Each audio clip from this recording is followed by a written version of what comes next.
Libro de Hechos. Libro de Hechos.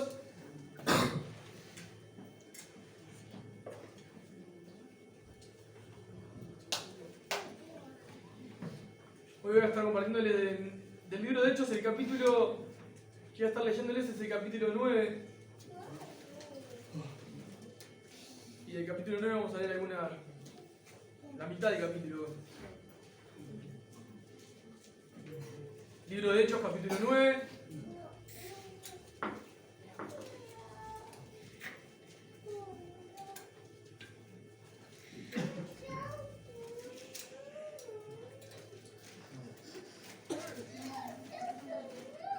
¿Lo tiene ahí? ¿Sí? Hechos 9. Sí.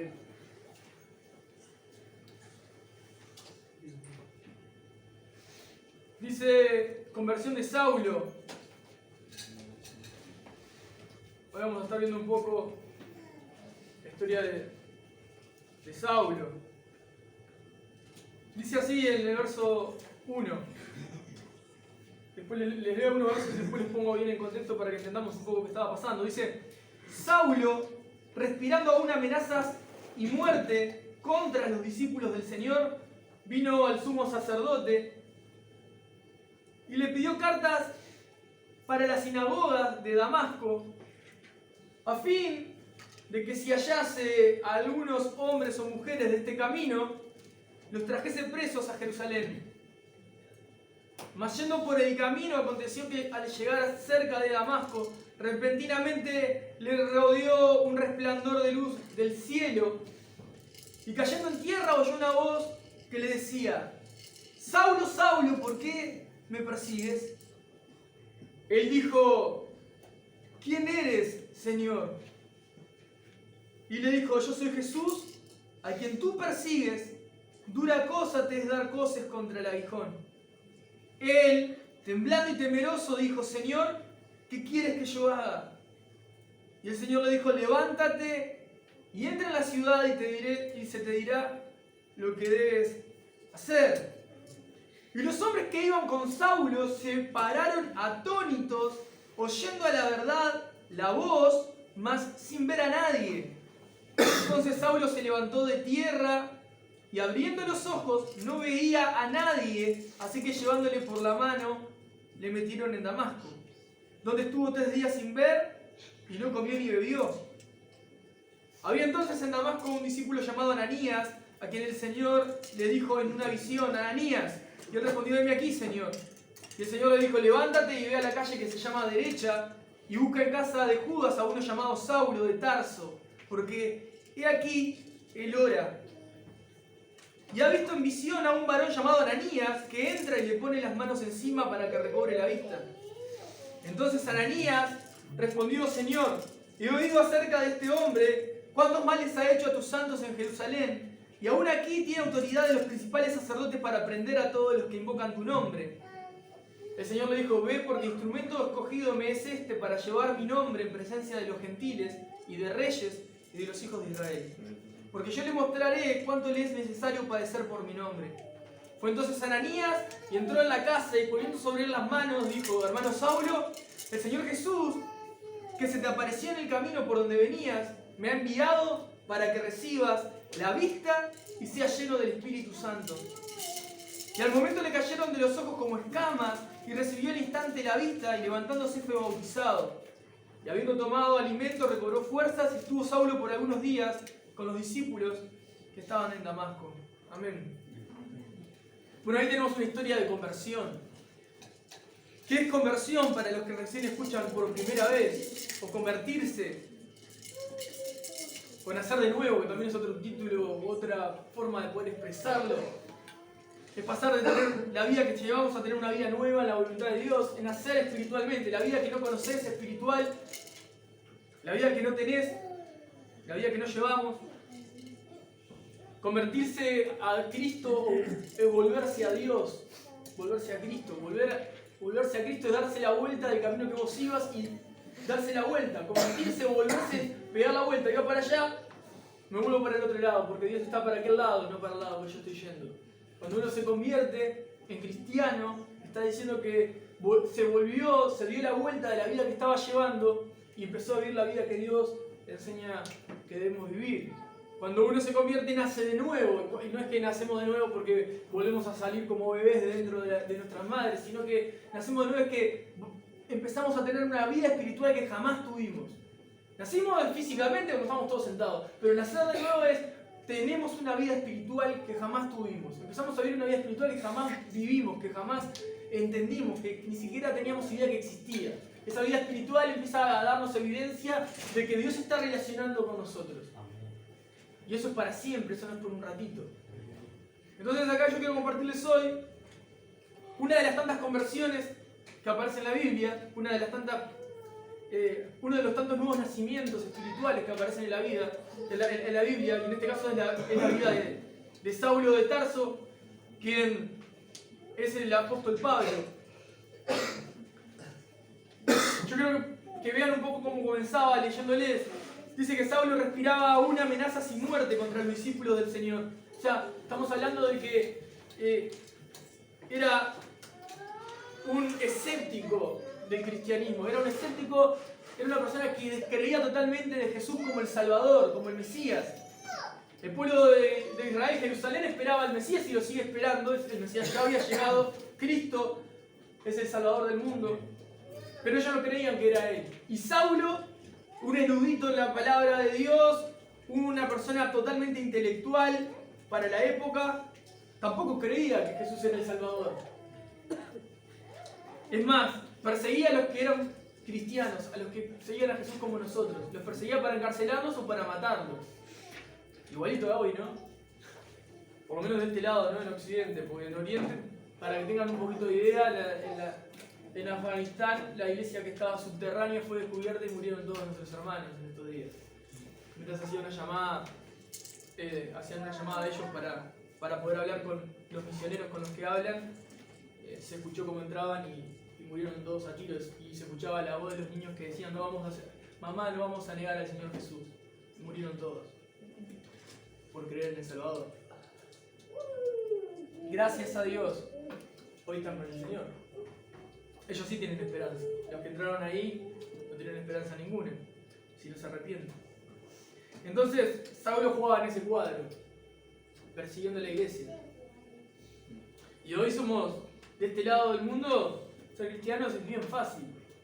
Porque peleas contra vos mismo, peleas contra los vicios, contra las tentaciones del día a día. Pero peleas contra esas cosas porque son cosas que vos haces mal o porque vivís mal. Pero fíjate que vos quieras vivir en esta vida que Dios nos regala, que es una vida nueva, ordenada, moralmente, en la voluntad de Dios, limpia, santa, y que todavía te quieran perseguir y matarte porque vivís esa vida.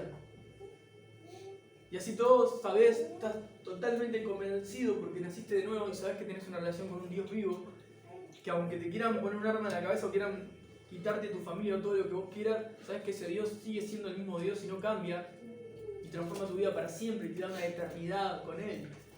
Y no hay manera de poder negar esa verdad absoluta, porque Él da testimonio a tu vida y que Él ha transformado tu corazón. Entonces no sé si realmente vivimos el cristianismo como la Biblia lo manda, ¿no? Pero Pablo era un enemigo de la iglesia. Dice que él pidió cartas a las sinagogas de Damasco, que eran cartas que le avalaban a él para perseguir a estas personas, a nuestros hermanos. Acá en este momento a los cristianos se les llamaban los del camino. Jesús dijo: yo soy el camino y la verdad y la vida, y nadie va a llegar al Padre sino por mí, sino es a través de mí. Nadie va a ir a la presencia de Dios sino es a través de Jesús. Y él, la intención que tenía era, con esas cartas que tenía como de autoridad, poder llevar presos a aquellos que estuvieran siguiendo a Jesucristo y no estuvieran viviendo bajo los estatutos, ¿no? Y bajo las leyes del pueblo. Ahora, ¿qué le pasa a Saulo? En el verso 3 dice: mas yendo por el camino, él iba por el camino rumbo a Damasco. Aconteció que antes de llegar a Damasco, repentinamente le rodeó un resplandor de luz del cielo. Yo creo que hoy podamos ver cómo luce una conversión o qué sucede en la vida de Saulo, y van a ver, los que conocemos a Dios, cuántas cosas en común tenemos con esto, y los que se están acercando a Él van a poder encontrar que muchas de estas cosas también van a estar sucediéndoles, viviéndolas o entendiéndolas a medida que pasa el tiempo. El verso 3 dice que repentinamente, de repente una luz le rodeó como un resplandor, ¿no? Un resplandor del cielo, y cayó a tierra y oyó una voz que le decía: Saulo, Saulo, ¿por qué me persigues? Lo que quiero que veamos de ese verso, más allá que tiene muchísimo, y puedo hablar muchísimas cosas de él, es que a Saulo, mientras iba a Damasco con otro propósito, con otra idea en su mente, él iba a buscar poder ir corriendo detrás de aquellos que se decían ser los del camino, de los seguidores de Jesús, para perseguirlos, para meterlos presos. Esa era la idea de él, como quizá de repente a cualquiera de nosotros teníamos la idea de ir hacia un lugar y terminamos estando en otro. Bueno, en este caso él tenía pensado ir hacia un lugar, pero no fue que cambió de lugar, seguía yendo a ese lugar, pero no entendía que repentinamente le salió a él al encuentro Dios. Y eso es algo de lo que les quiero compartir a todos. Muchos ya lo entienden y otros quizás no. No es que hoy llegamos acá porque tuve ganas de hacer quiero cambiar mi vida, puedo ir a la iglesia, yo tengo ganas de ir a la iglesia. Nadie tiene ganas de ir a la iglesia. Ahora, ¿quién te está saliendo repentinamente al encuentro que hace que llegues acá? Dios. Dios sale repentinamente hacia tu vida. Él es el que nos busca, porque nosotros somos los que estamos perdidos. Y no Dios estaba perdido, nosotros lo encontramos. Entonces, como hoy bien decía, estaba al principio, cuando Él llegó a nuestras vidas, y esa es una expresión correcta, porque nosotros no llegamos a Cristo, Él llegó a nosotros. Dios llegó a nuestra vida. Si fuese por nosotros, nunca hubiésemos buscado a Dios. Él armó todo lo que Él tenía pensado para que justo nos crucemos con esa persona que justo iba para acá, y que justo, y el justo, y que justo, y que justo. En realidad no es que justo. En realidad que Dios orquestó todo eso para que Dios se encontrara con vos. Entonces, repentinamente a Saulo le rodeó un resplandor de luz del cielo, y cayó a tierra y oyó una voz que decía: Saulo, Saulo, ¿por qué me persigues? Y él le pregunta: ¿quién eres, Señor? Esa es la expresión: ¿quién eres, Señor? Y le dijo: yo soy Jesús, a quien tú persigues. Dura cosa te es dar coces contra el aguijón. O sea, te estás metiendo con la persona equivocada. Te estás metiendo con Dios mismo. Muchas veces, sin darnos cuenta, en el caso de Saulo vamos a hablar de una persona que tenía un potencial tremendo, donde tenía para justificarse su vida, era un erudito, hablaba varios idiomas, era instruido, tenía poder, tenía todo para poder jactarse y sentirse el mejor de todos. Pero vemos como él cae al piso, no dice si cae de un carro, de un caballo, si iba caminando, no explica nada de eso, eso queda en la imaginación de cada uno. Pero lo que sí sabemos es que él estaba en el suelo y escucha la voz de Dios. De manera que la reacción que tiene Saulo frente a esta situación, lo vamos a ver en el verso 6, que dice: él, temblando y temeroso, dijo: Señor, ¿qué quieres que yo haga? Y el Señor le dijo: levántate y entra en la ciudad y se te dirá lo que debes hacer. Yo creo que este verso, el verso 6, nos incumbe a todos nosotros. De los primeros que están llegando por primera vez a los que tenemos mucho tiempo. Porque la actitud de Pablo frente a la voz de Dios, y hoy tenemos la voz de Dios a través de la palabra, a través de la escritura, a través de la Biblia. Dios mismo dejó escritas todas sus palabras, su voluntad, para que hoy la podamos oír y poder responder de la misma manera que Saulo respondió en ese momento. Fíjate qué interesante y qué importante es la actitud que él tuvo frente a Dios, esa actitud reverente, esa actitud que dice: él temblando y temeroso.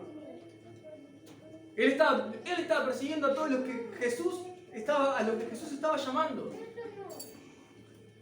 Él estaba buscando meter presos a todos los que seguían a Jesús. Él era un enemigo de Jesús y de sus discípulos.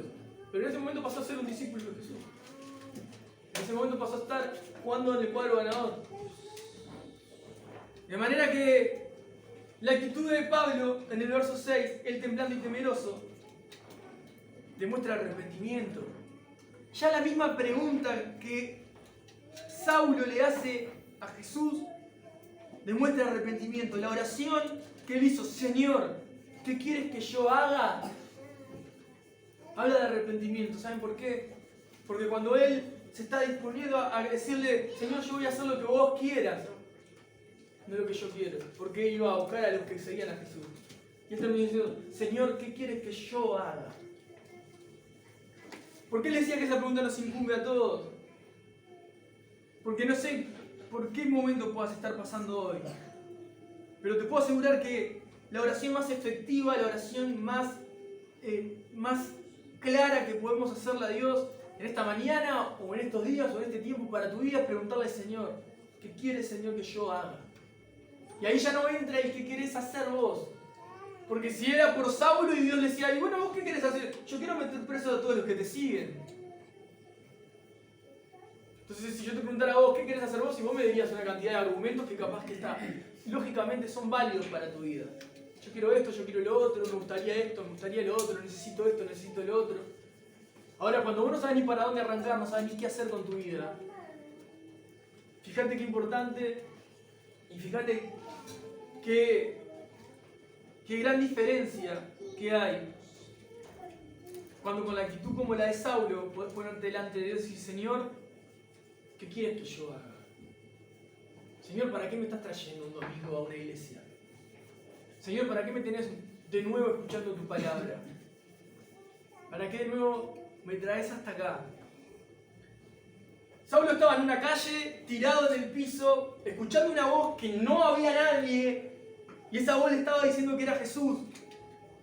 Cayendo a tierra oyó una voz que le decía, Saulo, Saulo, ¿por qué me persigues? Él dijo, ¿quién eres, Señor? Y él le dijo, yo soy Jesús, a quien tú persigues. Dura cosa te es dar cosas contra la legión. Tremendo encuentro con Dios, increíble encuentro con Dios. Y los que conocemos a Dios, cada uno habrá tenido su momento, su encuentro con Dios, y todos tenemos una experiencia diferente en la cual Dios vino a rescatarnos, en la cual Dios hizo que nos rindiéramos a Él para siempre. No está mal que mientras te estoy diciendo esto puedas recordar aquel momento donde Dios salió a tu encuentro y tu vida cambió para siempre. Para los que están escuchando hoy, Dios está saliendo a su encuentro para encontrarse con ustedes también. Dice el verso 6 que Dios le dijo, no el Señor, Jesús, y el Señor le dijo, levántate y entra en la ciudad y se te dirá lo que debes de hacer. Y miren qué interesante, ¿no? Y los hombres que iban con Saulo se pararon atónitos, en shock estaban, oyendo a la verdad la voz, mas sin ver a nadie. Ellos podían dar testimonio que esa voz sí se escuchó, pero tampoco vimos a nadie. Estaba hablando con Saulo que estaba en el suelo, Jesús mismo hablando con él. Y todos dando testigos, eran testigos de lo que había pasado. Y yo pensaba un poco en eso, ¿no? Porque de repente hoy ya algunos tienen muchísimos años conociendo y caminando con Dios. Pero yo también, quizá pienso, ¿no? Nos podemos encontrar con aquellas personas con las que caminamos en aquel tiempo, como Saulo iba caminando con estas personas a buscar cristianos para meterlos presos. Pero ellos iban a dar testimonio y iban a ser testigos de que realmente Saulo escuchó esa voz y su vida cambió para siempre. Y yo creo que si nosotros hacemos memoria y nos recordamos con quienes caminábamos en aquel tiempo antes que Dios llegara a nuestro encuentro, hoy podrían ser los testigos más claros de decir, no, vos cambiaste, realmente no tenés nada que ver con lo que eras. Dios cambió tu vida. Las personas con las que caminábamos, con donde andábamos, donde frecuentábamos, son como estos testigos que pudieron ver el cambio en Saulo. Dice el 8, entonces Saulo se levantó de tierra y abriendo los ojos no veía a nadie, así que llevándole por la mano le metieron en Damasco, quedó ciego. Y lo llevaron por la mano, lo guiaron hasta Damasco. Estuvo 3 días sin ver y no comió ni bebió, o sea, estuvo ayunando. Y en grandes rasgos, para que tengan una idea, el ayuno, la Biblia lo muestra como ese momento de luto, ese momento donde uno, vamos a hablarlo más criollamente, se te cierra el estómago y no tenés hambre, porque la idea no es sufrir, sino que no tenés apetito, entonces vas a estar, en ese tiempo que no te alimentás físicamente, vas a estar alimentándote espiritualmente, hablando con Dios, leyendo su palabra, adorando su nombre. y tu vida carnal se debilita, pero tu vida espiritual se fortalece. Y no solamente para agarrar fuerzas ni nada, sino porque tu vida espiritual se fortalece, quiere decir, estoy buscando que mi vida haga la voluntad de Dios y poder someterme a la voluntad de Dios. Tampoco el ayuno de Pablo ni ninguno de la Biblia es motivo de alcanzar cosas para Dios o que Dios me dé cosas, sino que es poder estar en la voluntad de Dios frente a las cosas que puedan estar sucediéndome a mí. Poder entender la voluntad de Dios, acomodarme a la voluntad de Dios, ver el favor de Dios en medio de la tribulación, aunque yo no entienda la tribulación que pueda estar pasando. Eso me va a sostener espiritualmente. Cuando se termina la tribulación voy a ver que más que lo que yo estaba pidiendo que pasara o que sucediera, Dios estuvo trabajando más en mí que lo que pudo haber hecho, y si hizo, capaz que hizo mucho más de lo que yo esperaba, pero terminó trabajando mucho más en mi corazón. Estuvo 3 días sin ver y no comió ni bebió. Entonces, otra de las cosas que quiero que veamos es como mientras a él le pasaba esto, que iba por un camino, se cae al suelo, ve un resplandor de luz, una voz le habla, esa voz la escuchan los demás, él queda ciego, lo tienen que llevar de la mano hasta donde iban a ir porque ya no veía, pero él sabía que se había encontrado con Jesús. Estuvo 3 días encerrado, sin comer y sin beber, sin poder ver tampoco. O sea que todo lo que él era antes, vamos a decir de una manera, ¿no? Esos 3 días de alguna manera son, bueno, un antes y un después para la vida de Saulo. Porque todo lo que él veía, como él veía la realidad, como él vivía la realidad, de la manera que él se alimentaba, la realidad cambió de un día para otro, para siempre. Cuando él recobra la vista, tampoco es de la manera que nosotros podemos imaginar más comúnmente, sino que Dios estaba obrando de una manera bien particular. Dice el verso 10, había entonces en Damasco un discípulo llamado Ananías. O sea que había un hombre llamado Ananías y el Señor le habló en una visión. O sea que él tuvo en su mente una visión donde una voz le decía: Ananías, tenés que ir a la calle derecha, a la casa de Judas, ahí hay un hombre llamado Saulo de Tarso que está viendo él una visión que vos vas a ir a poner tus manos en él y vas a recobrar la vista. Increíble. Y Ananías ve esa visión y dice: ese es Dios, yo lo conozco, voy a hacerle caso. Y se va hasta la casa de Judas, entra a la casa de Judas y ¿con quién se encuentra? Con Saulo.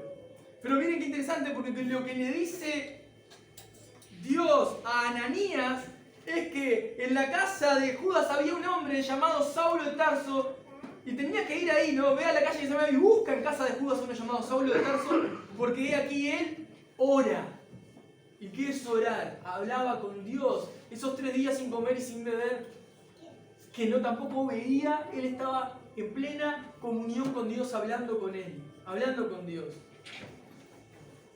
Y fíjate que una de las primeras manifestaciones o de evidencias en nuestra vida como cristianos, cuando nosotros conocemos a Dios, cuando Dios viene a nuestro encuentro, empezamos a tener una relación con Él, empezamos a hablar con Él. Empezamos a hablar, a tener un diálogo con Él y empezamos a ver cómo Él responde a nuestro diálogo con Él. Porque esto es un diálogo desde 2 mínimamente, si no, no sería un diálogo, sería un monólogo.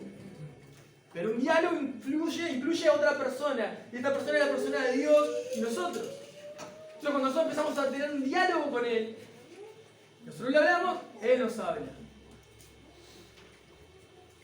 A veces a través de situaciones, a veces abrís la Biblia y decís: pero yo no fue lo que estaba hablando contigo recién, ahora dice esto acá, o me venía pasando esto y ahora encuentro esto acá. Sí, bueno, ese es Dios que te está hablando. De una manera muy sencilla, ¿no? Les estoy hablando de una manera muy sencilla. Ahora, yo creo que refresquemos todos. Así como Saulo se encontró con el Señor y lo primero que hizo fue orar, ayunar, pensar en nuestra vida, recordar ese tiempo. Y no sé lo que puedan estar atravesando cada uno, pero abrazar esta vida espiritual, esta vida de oración, esta vida de ayuno, esta vida de clamor, esta vida donde te separás de tu viejo hombre. Cuando digo viejo hombre, es de nuestra vieja manera de vivir, para poder vivir como Dios enseña. Que podamos estar en ese lugar donde nadie nos ve, ni siquiera tiene que ser este lugar, en este momento, o en la iglesia, y estar a solas cuando nadie me ve, estoy solo en mi casa y decir: Señor, ¿qué quieres que yo haga? Estoy acá. estás hablando con Dios y estás orando. Señor, ¿qué quiere que yo haga? ¿Sabes qué estás haciendo ahí? Estás sacando tu orgullo, lo estás sacando, lo estás tirando a la basura y estás diciendo, vení, tomá el control de mi vida, sentate en el trono de mi corazón, cambiá mi vida, haz lo que vos quieras, yo voy a responder lo que vos quieras que yo haga. Señor, ¿qué quieres que yo haga? Y después empiezan a acontecer las situaciones que te van a demostrar lo que Dios quería con tu vida, totalmente diferente a lo que vos pensabas hacer. Por eso te digo, quizás estabas yendo por un caminito creyendo que era lo correcto y Dios te sale al encuentro y te dice, no, te voy a desarticular el plan, venís haciendo todo mal. Y vos te das cuenta y decís, Señor, ¿qué quieres que yo haga? Y te va a decir, bueno, andá a la iglesia de la barca que está ahí y se te dirá lo que tienes que hacer. Como a Saulo le dijo, ¿no? Andá a Damasco y ahí se te va a decir lo que tienes que hacer. Fíjate que Saulo era una persona sumamente instruida en la escritura, o sea, todo el Antiguo Testamento lo conocía increíblemente, hablaba diferentes idiomas, no tenía necesidad que a nadie le enseñara, pero comenzó de cero. Tiró toda la basura, por decir una manera, todo su conocimiento lo tuvo como nada, tuvo que permitirse, y me imagino, ¿no?, en el rango en el que se encontraba Saulo, la forma en la que él vivía, con las personas que él llevaba a cargo, caer al suelo, temblando y temeroso, que la gente que tenía a cargo, no él, lo tuvieran que ver en esa situación, de escuchar esa voz, verlo temblando, pidiéndole al Señor que le diga que tengan que hacer, no poder ver, y que sus seguidores o a las personas que él tenía a cargo agarren y tengan que agarrarlo de la mano y él se tenga que dejar llevar porque no veía hasta Damasco. Un golpe al orgullo, ¿verdad? Tremendo golpe al orgullo. Entonces, pienso en nosotros y como cuando comenzamos y creíamos saber tanto, creíamos tantas cosas que terminamos sabiendo que éramos un desastre. Y venimos con esa coraza de orgullo, ¿no? Con esa coraza de yo entiendo todo. Y Saulo se dio cuenta que no entendía nada, que estaba haciendo todo lo contrario de lo que Dios quería que hiciera. Pero Dios, eso es una de las cosas que me maravilla tremendamente. Fíjate cómo él estaba ya preparando a través de una visión a Ananías, que ni siquiera conocía a Saulo, solo no sabía ni quién era Ananías. Pero él ya estaba preparando a Ananías para que Ananías sea usado por Dios, para que él pueda recobrar la vista. Y pienso cómo Dios arma de una manera tan sutil y tan perfecta las situaciones para que se den a favor de Él a través de nuestra vida. O sea, vos estás acá, hoy llegaste, todo, pero vos si mirás todo lo que sucedió alrededor para que vos pudieras estar hoy acá, capaz que ni siquiera te imaginás todo lo que Dios armó y orquestó para que vos pudieras llegar. En este día, en esta semana, todo lo que estuvo pasando alrededor tuyo y ni te enteraste, pero Dios lo estaba colocando de una manera perfecta para que hoy puedas estar escuchando su palabra. Así como a Saulo le pasó de que de repente estando ciego en una habitación sin ver a nadie entra un hombre y dice, mirá, a mí me mandó el Señor Jesús, el mismo que te encontró en el camino, y vos no sabés que me encontró en el camino. Y me dijo que vos estabas orando y que venga y que ponga las manos sobre vos para que vos recibas la vista. ¿Cómo sabías que estabas ciego?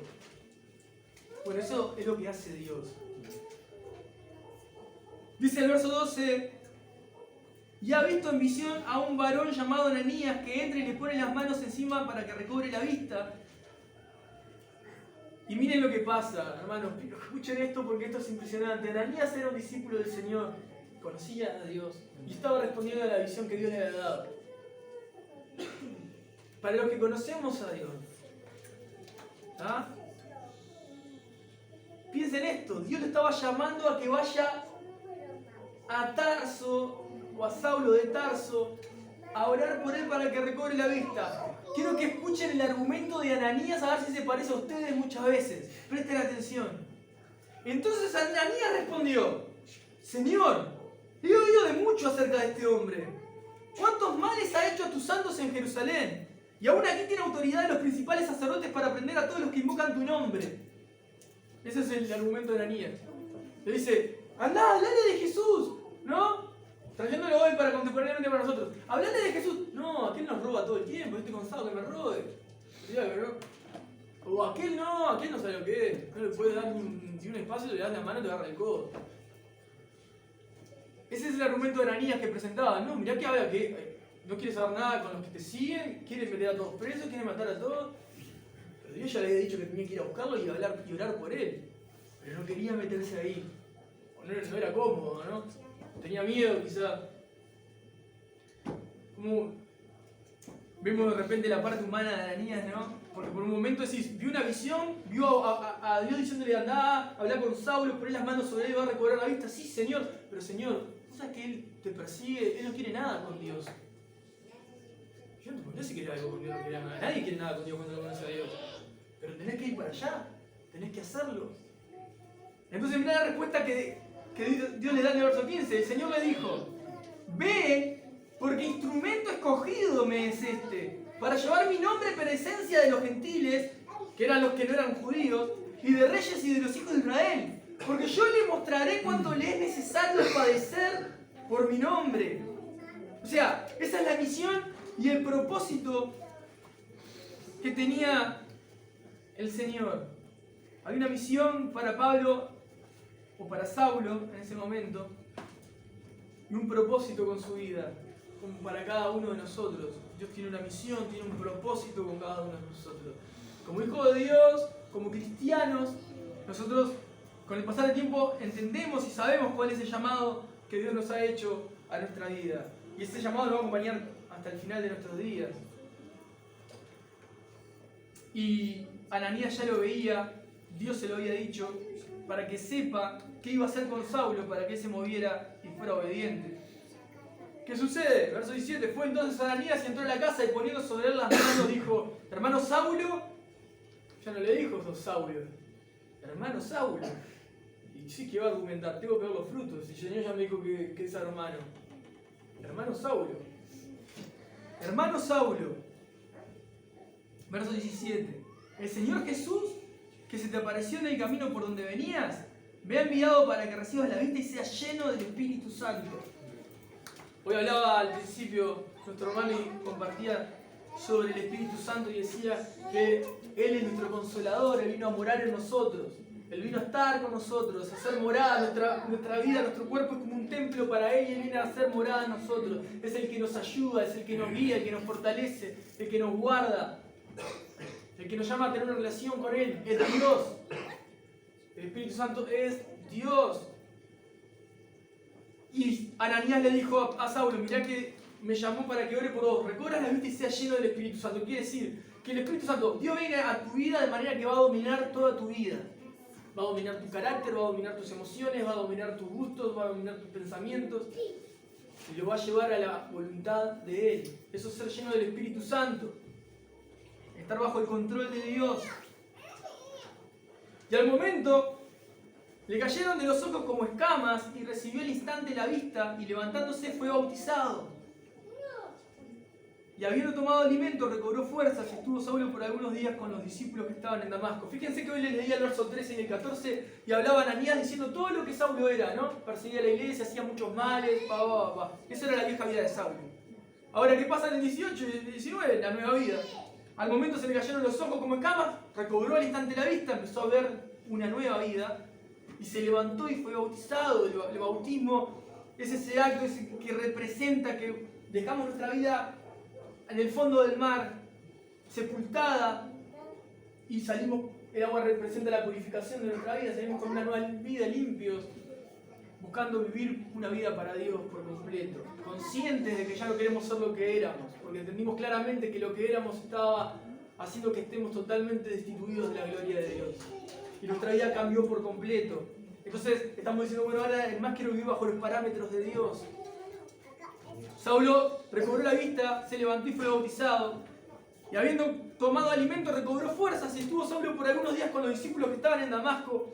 A ver, Saulo fue discipulado de nuevo, fue instruido de nuevo, fue reorganizado, sus pensamientos fueron reorganizados según la voluntad de Dios para que él conociera, comprendiera cómo debía de vivir, cómo debía seguir de ahora en más. Su vida cambió por completo. Hoy en esta mañana, hermanos, si el Señor nos trajo, si Dios nos sentó una vez más acá para escucharlo a Él, es para que podamos pensar en esto mismo. que repentinamente Dios puede cambiar las situaciones en nuestra vida. Cuando Él sale a nuestro encuentro, Él hace eso en nuestras vidas. Él cambia de un momento a otro nuestra vida. Saulo iba por un camino, Dios quería que él siguiera el camino de Dios, no el camino que él estaba siguiendo. Y Dios hizo todo para que él terminara rendido delante de él. Obviamente que golpeó su orgullo, murió a su vieja naturaleza, a su yo. Ya no es yo quiero, yo decido, a mí me parece, sino que pasó a ser temblante y temeroso. Señor, ¿qué quieres que yo haga?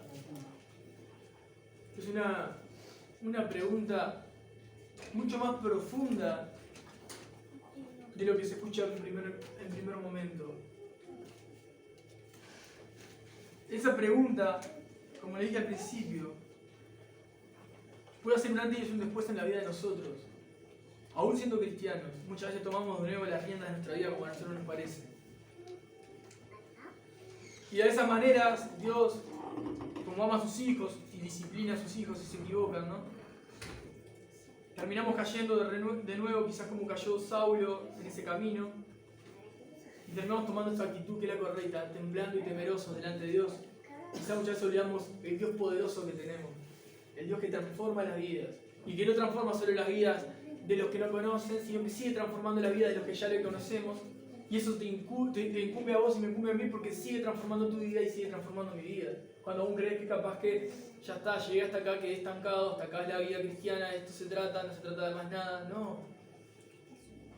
Dios sigue trabajando mucho más, Dios tiene mucho más para que nosotros podamos seguir caminando en Él. Él sigue colocando adelante mayores metas, mayores obstáculos, mayores situaciones para que nosotros sigamos avanzando, tengamos la esperanza, tengamos fe, tengamos gracia, sigamos adelante, para que no nos animemos, para que sigamos entregándole nuestra voluntad a Él. Pero creo que la actitud correcta de nuestro corazón tiene que ser esa. Señor, ¿qué quieres que yo haga?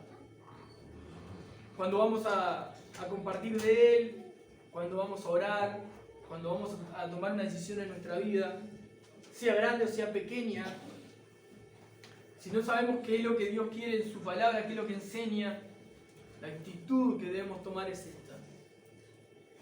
Si se tienen que ir con una oración en su mente, hoy se tienen que llevar esto. Señor, ¿qué quieres que yo haga? Eso hace que tu orgullo se rompa. Porque a nadie le agrada decirle a otro, hacé lo que vos quieras y yo te sigo. Y para mí va a estar bien la decisión que tomes. Eso es lo que está diciéndole a Dios. Hacé lo que vos quieras conmigo y lo que vos decidas para mí va a estar bien. Señor es mi amo. Significa eso, Señor. Señor es mi amo. Entonces está diciendo, vos sos mi dueño, Dios. ¿Qué querés que yo haga? Ya no camino como me parece. Ya no quiero vivir como yo quería vivir.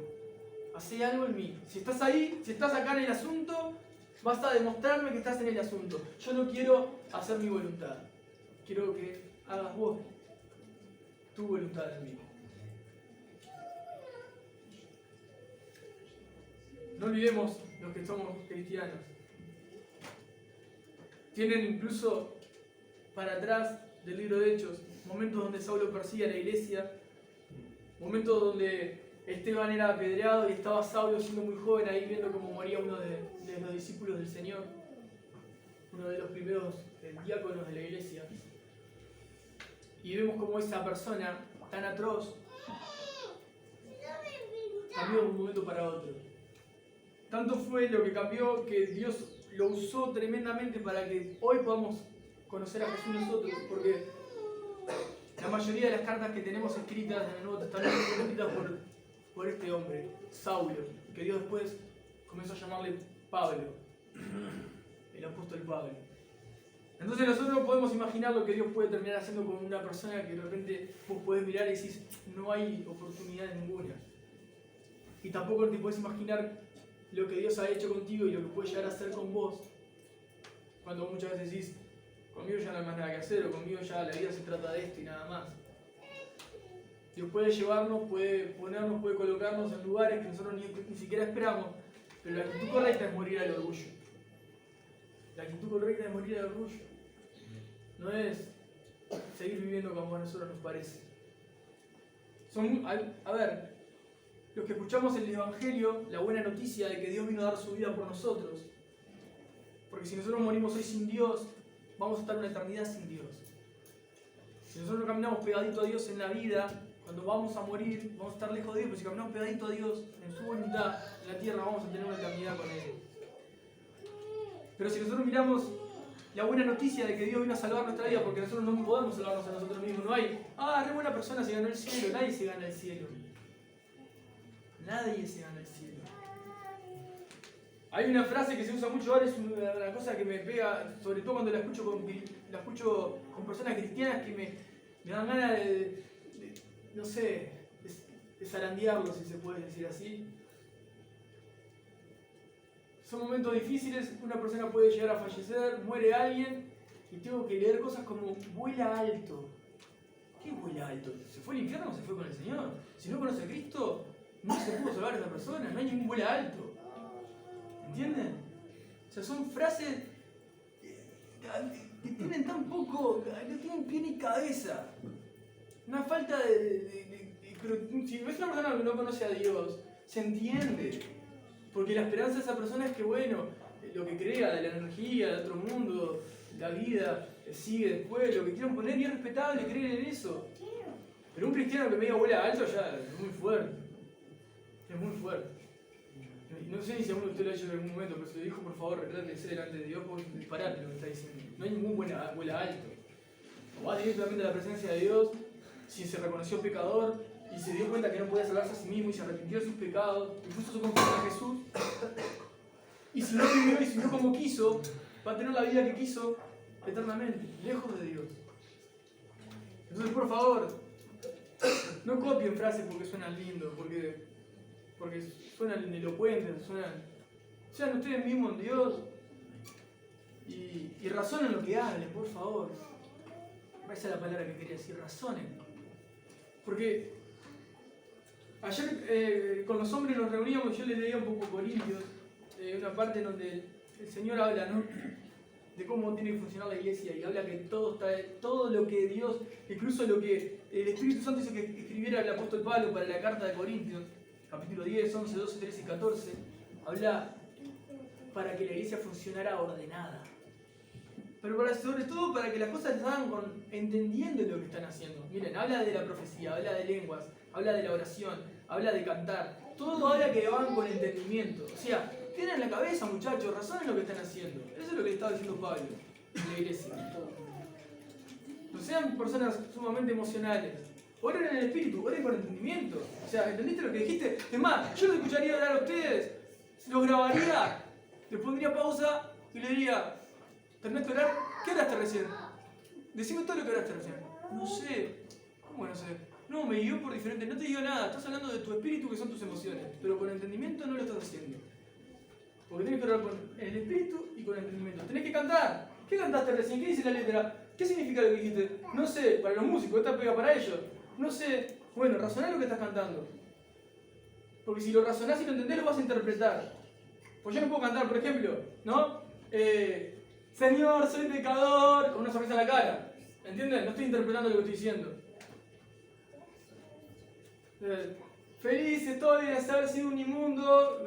No dice ninguna canción de eso, pero quiero decir, no puedes cantar algo que te está diciendo, que te tiene que dar lamento, razonar eso, o dolor, y estar con una sonrisa en la cara. Eso no es saber lo que estás hablando, no es saber lo que estás cantando. Te falta interpretar correctamente lo que estás diciendo. Bueno, lo pongo al lado de la música porque soy músico y me queda más fácil para ilustrárselo. Pero lo que llama la carta del libro de Corintios es el orden. Hacer todo con entendimiento. Ahora, ¿por qué les estoy diciendo esto? ¿Qué tiene que ver con esto? Bueno, la vida cristiana se llama eso. De entender lo que... Ya no es vivir en una nebulosa. Sino que cuando Dios nos llama para mostrarnos la forma en la que hay que hacer las cosas. No es cómo sale, ¿viste? La Bartola. Vivo como pinta. Como sale cada día, ¿viste? Cada día traer su propio mal. Yo qué sé qué va a pasar, no tengo ni idea. No, Dios hay un orden para vivir, hay una forma en la que nos estableció. Entonces tenemos que empezar a reorganizarnos. A Pablo y los discípulos los tuvieron que discipular. ¿Por qué? Porque tenía que aprender a vivir como el Señor nos llamó a que vivamos. Y eso golpea en el orgullo. Eso molesta. Pero lo bueno, ¿saben qué es? de que lo que le estoy diciendo, que el orgullo molesta, que el orgullo duele, que tenemos que cambiar, que tenemos que funcionar diferente, que justamente todo eso es para nuestro provecho. Porque nuestra vida cambia, para bien. Dios no es un ogro sentado en un trono diciéndote, estás haciendo las cosas mal, no servís para nada. No. Sino que Dios te está diciendo, yo sé lo que vos estás viviendo y yo puedo cambiar tu vida. Pero de la forma en la que la estás llevando, no voy a poder hacer. Tenés que cedeme el control. Cedeme el control. Y eso no es, le voy a decir al pastor que voy a cederle el control de mi vida. No, por favor, viví tu vida con Dios, conmigo no tengo nada que ver. Yo te comparto la palabra de Dios. Ni tampoco ninguna persona acá adentro tiene que manejar tu vida. Vos tenés que vivir tu vida cristiana siguiendo a Jesucristo. Él te va a sostener, Él va a guiar tus pasos. Obviamente que Dios usa personas, ¿no? Hoy estoy compartiendo yo, mañana va a compartir otro hermano, te va a alientar otro que está al lado, te va a dar un consejo. Eso Dios usa a las personas justamente. Eso es lo más sobrenatural que hay.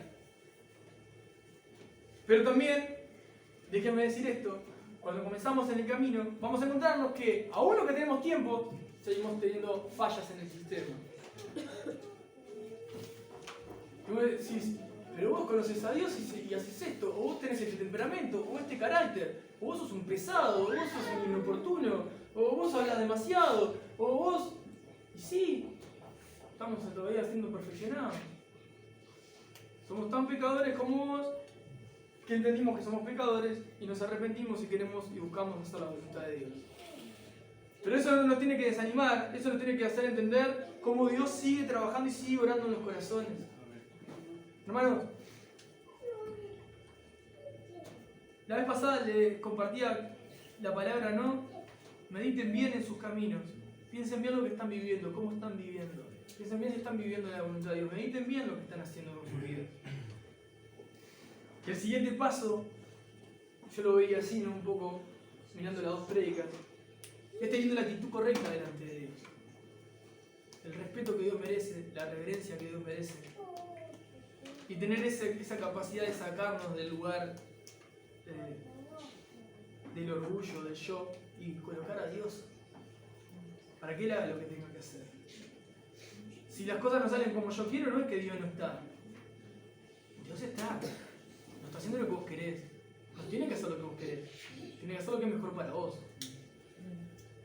Y eso es algo que tenemos que tenerlo claro. Cuando decimos esta palabra, esta frase en oración, Señor, ¿qué quieres que yo haga? Estás diciendo mucho. Para mí lo mejor que te puede pasar. Poder entregarle a Dios tu vida. No importa si ya lo conoces. Tenemos que volver a alinearnos una y otra vez a su voluntad. Amén.